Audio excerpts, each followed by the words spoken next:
سورہ اخلاص مکہ مکرمہ میں نازل ہوئی۔ اس میں 4 یعنی 4 آیتیں اور 1 یعنی 1 رکوع ہے۔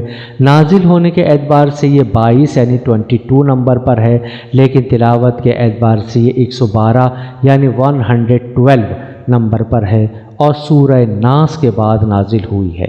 اس میں 15 یعنی 15 کلمات اور 47 یعنی 47 حروف ہیں۔ ترجمہ سماعت کیجیے۔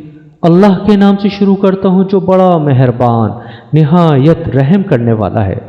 کہہ دیجئے کہ وہ ذات پاک ہے جس کا نام اللہ ہے، ایک ہے، وہ معبود برحق بے نیاز ہے، نہ کسی کا باپ ہے اور نہ کسی کا بیٹا اور نہ اس کے برابر کا کوئی ہے۔